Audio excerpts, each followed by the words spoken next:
What's up guys, it's Dazzle the Man here with another UFC video. This is going to be a bit different from usual. I'm going to talk about some issues, or my opinions on certain things that the UFC could, well, I wouldn't say do, but the way I feel like it could change for the better, like the rankings, the sponsorship deals, and yeah, the rankings and like money fights and whatever. So the first thing I want to talk about is the sponsorship deals. So basically, this is quite, I feel like quite important, because you've got the sponsorship deals with Reebok. The UFC's got the Reebok deal. It's all good. Well, it's all good for like not the fighters. Anybody else but the fighters is good.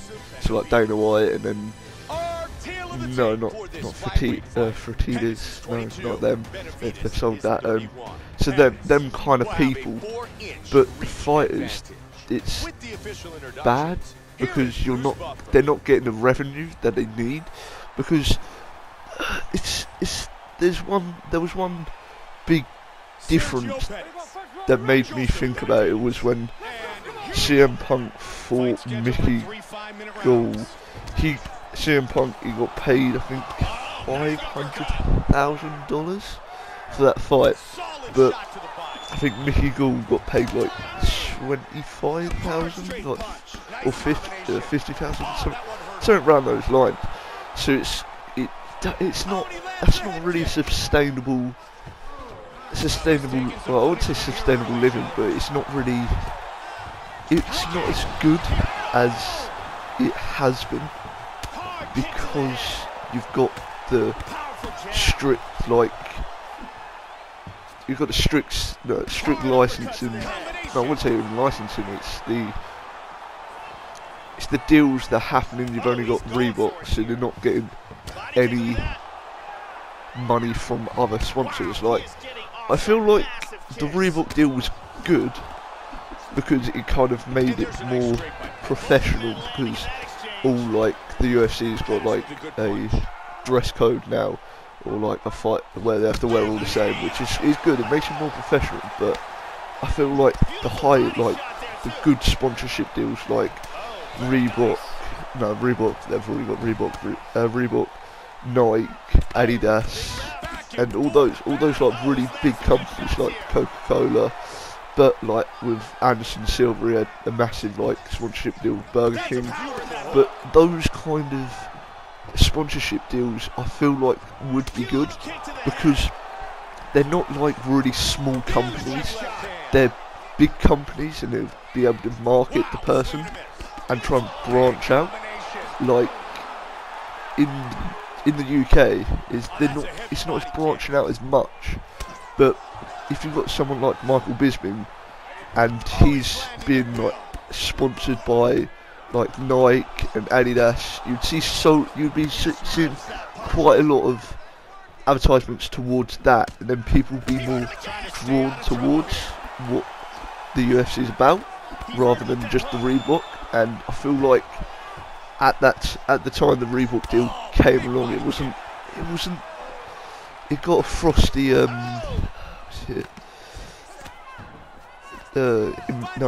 invitation or initial thought, because it wasn't really put over very well. It was kind of like saying, oh yeah, we're going to do this, the UFC's going to get half of the money, the fight's going to get a bit more, and I don't know, it just feels like it was bad. It's good, but it's not the best. If to be honest, I'm putting myself in like the shoes of a fighter, because you've gone from 1 year earning so much money, and then next earning hardly nothing because you've got no sponsorship deals. And most of the fighters got their money from the sponsorship deals. The main example was Brendan Schaub. He was in the UFC. They brought in the Reebok deal. He was going to lose so much, well, quite a lot of money out of it, so he decided to retire. And he's doing like, stand-up comedy or whatever. So it's kind of good. I wouldn't say good, but they've kind of understood that if they stay and fight as they are now, then it's not going to be a sustainable living, and that this kind of ties on to like money fights. And so like something that Luke Rockhold said that the money, when the money's good, he'll fight. So that's kind of implying that the money at the moment is terrible. I wouldn't say terrible, but it's not at the standard that it should be, because you're thinking of the people that are fighting. They've put themselves through like 6 weeks of like training there, and they're only gonna get like a small percentage, and it goes on like where they are in the card. So if you're really low at the bottom, like the prelims, you'll probably get only like 5,000. So that's kind of like, realistically, it's not sustainable to be able to solely train, because you're not getting that income. So I feel like that's bad. And then the money fight. So the more people want to get the money fights, and like the main example that I saw was with who was it? Tyron Woodley. When he was getting interviewed, he said that he doesn't want to fight the #1 contender. He wants to fight Nick Diaz, because he sees that as a money fight. But if I think about this, then Nick Diaz is kind of out of the. I wouldn't say, yeah, he's kind of out of the ranking. He's kind of maybe top 10. He is top 10, but he's not. I don't know, I feel like 6th or 7th. But then you've got someone that like Stephen Thompson. He's #1, and he should fight for the title, because he's earned the opportunity to fight for that title, because he's the #1 or #2. Because then if he gets the opportunity and fails, then that kind of brings like a structure. Because if champions call out anyone, then there's really no structure, and there's really no point in having the division, like the rankings. Because with Demetrius Johnson, that's kind of interesting, because he in some aspects could call anyone like out, because he's more or less wiped the whole division out.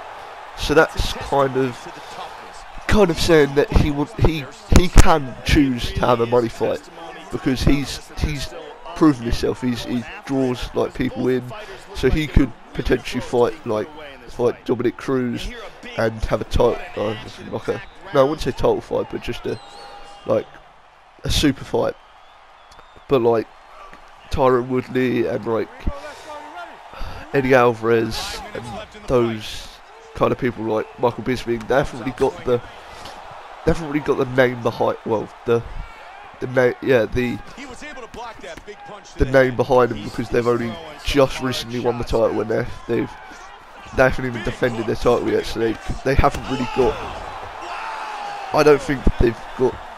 They should be able to pick who they fight, because they haven't really proven themselves within the division, because they haven't even defended his title. Because with Michael Bisping, and the middleweight division in general, there's so many people wanting to fight for the title, and Michael Bisping called out Dan Henderson, and he's about, I think it's 8 or 7 ranked, and he's like, I don't think he's in the picture.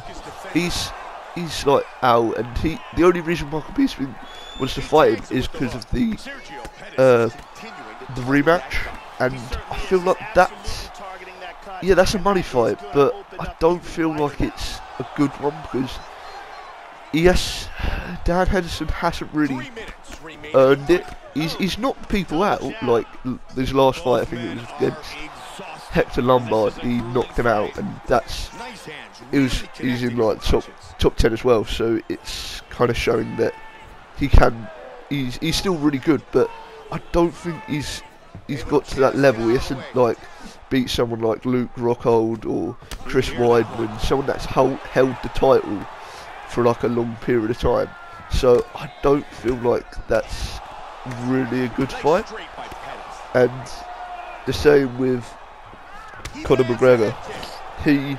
He's like, he wants to just chase the money, because I feel like he should vacate the featherweight title, because he hasn't actually defended it for about, I think, a year or something. So you've got people that are wanting to fight and move up the rankings, but you get to the top and then it's kind of like stops, because you've got the interim champion Jose Aldo, but he can't defend. Well, I don't think he can defend that, because he's the interim champion. So he'd have to beat Conor McGregor for other people to be able to move up and to challenge for the title.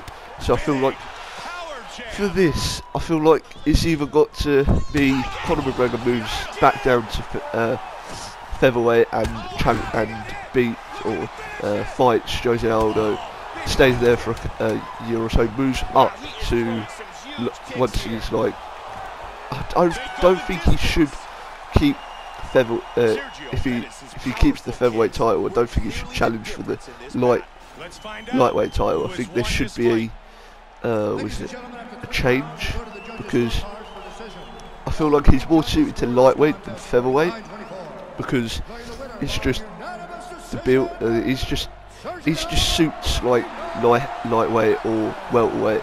So it's kind of difficult, because I feel like for the best thing for him, for the UFC, is to think, oh yeah, he's Conor McGregor's not going to fight anymore, so we should make him vacate the title because he's holding the division up. So it's kind of like, it's an interesting situation that the UFC is in, because you've got, on one hand, you've got Conor McGregor, that is the money fight, or like main draw, but then you've got him he's not doing anything for the division for it to grow. So I feel like that's kind of interesting, and yeah, I feel like that's all I've got really to say at the moment about the UFC and the rankings and the money fights. Sorry if it's a bit rambled on. I just feel like it was kind of my opinions, and I don't think it'll be correct, but you know, it's my opinions, and you're welcome to listen to them. And it's been Dazzler Man, and see you in the next video.